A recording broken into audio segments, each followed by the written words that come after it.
What do I mean by responsive images? Well, let's take a look at this example. You have seen a website like this probably all over the web.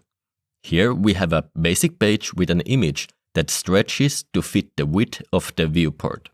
Whenever the viewport gets smaller, so does the image. Let's make the viewports very small and right-click on the image and choose Open in New tab.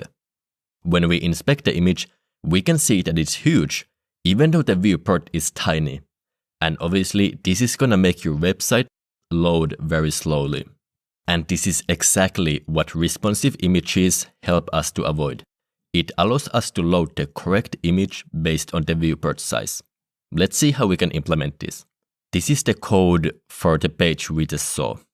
First, you need to have multiple versions of the same image in different sizes. I have multiple versions of this image that are 200, 400, 600, 800, 1000 and 1200 pixels wide. I also added a slight color tint to each of them so we can tell them apart. To make the image responsive, we need to first add the srcset attribute to the image tag. The srcset attribute tells the browser of all the different sizes of this image.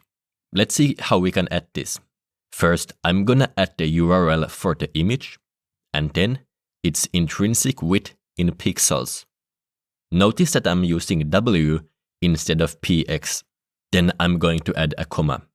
And on the next line, and then using the same formula, I'm gonna add the values for the image that is 400 pixels wide. And for 600, 800, 1000 and 1200.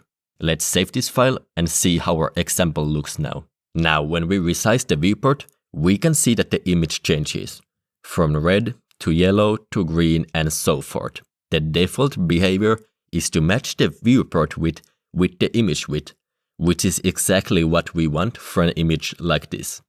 But what about when we have a more complicated layout? Let's look at our second example. We have an image that is not quite the viewport width, as there is a little bit of padding on both sides. When I scale up the window, there comes a point when the content doesn't scale up anymore. It stays the same size. To make this kind of image responsive, we need to also use another image attribute, sizes. Let's see how we can do that. But before that, let's start by copying the srcset from the previous example. Now when I scale up the viewport, it seems to be working great, until I scale it up more like this. The image changes even though we don't want it. It loads the bigger image even though the image size doesn't change, only the viewport. We can see that the maximum width for the content is 900 pixels. There is no point loading a bigger image as it stays the same size whenever the viewport width is larger than 900 pixels. To add this logic, let's use the sizes attribute. Sizes is a set of media conditions and the corresponding image sizes. For example, I can set the sizes to 200 pixels and the browser will only load images that most closely match with this size. And as we can see, the browser only loads the 200 pixel version of this image, even though we scale the viewport wider. Now let's see how this changes when we also add a media condition. I'm gonna use the condition max width and set the value to 899 pixels. This means that the browser will only use the 200 pixel width image whenever the browser viewport is 899 pixels or smaller. Let's see how this looks like.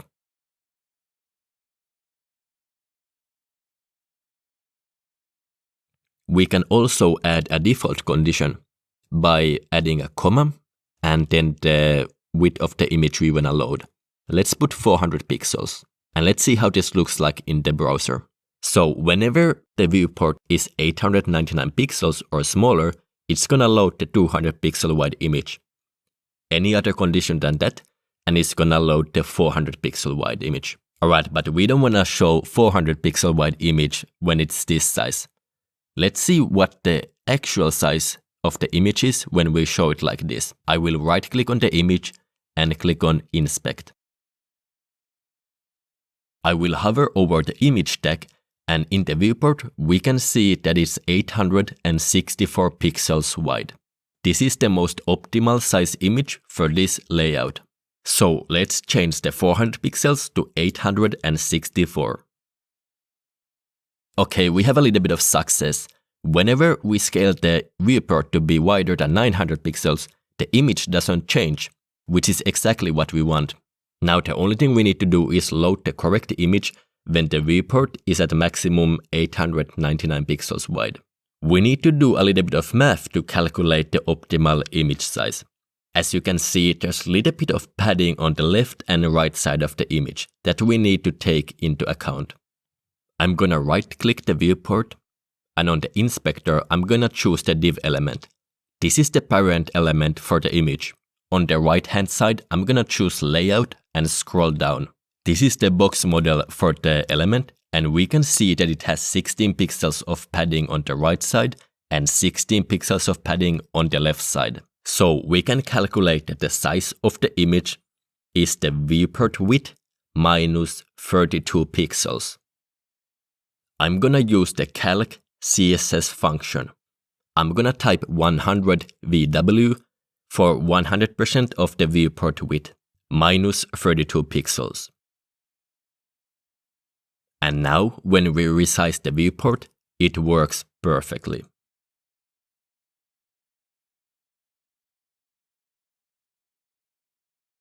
Alright, let's look at our third and final example. Here we have a pretty basic 2-column layout, but when we scale the viewport down, it will eventually change into a single column layout.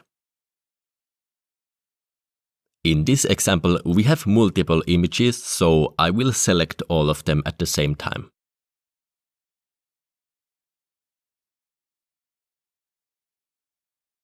And as usual, we're gonna paste the same srcset attribute that we used for the previous examples. Now when we resize the viewport, we can see that our images are responsive, but not the way we want them to be. In this viewport size, the single column image is actually larger than on the 2-column image, even though the viewport is bigger. It seems like the layout changes at 640 pixels. Let's confirm this by first setting the viewport to 640 pixels and then 639.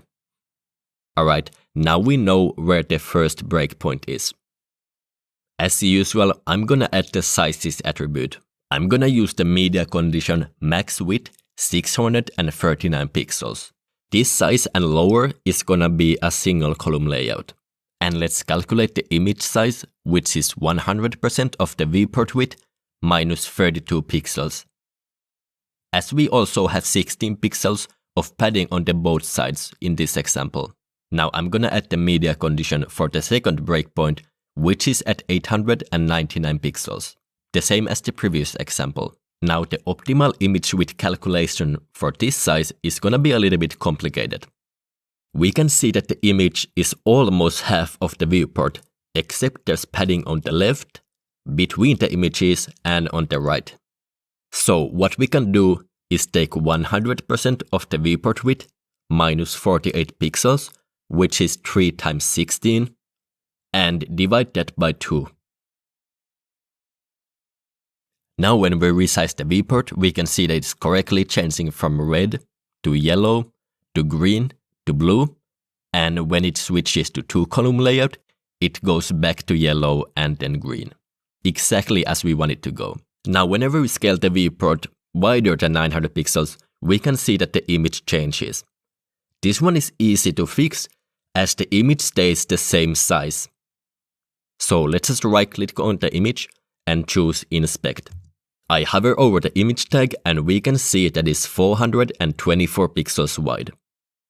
I'm gonna add this as the value for the last condition on our sizes. Let's save it and make sure that it works exactly as we want it to. Please make sure that you are using Firefox to test responsive images, as they work a little bit differently in Chrome. Doing a complicated layout like this takes a little bit of math, but I don't think it's too complicated, and it's well worth the effort you put into it. If you learned anything from this video, please let me know, and I see you next time.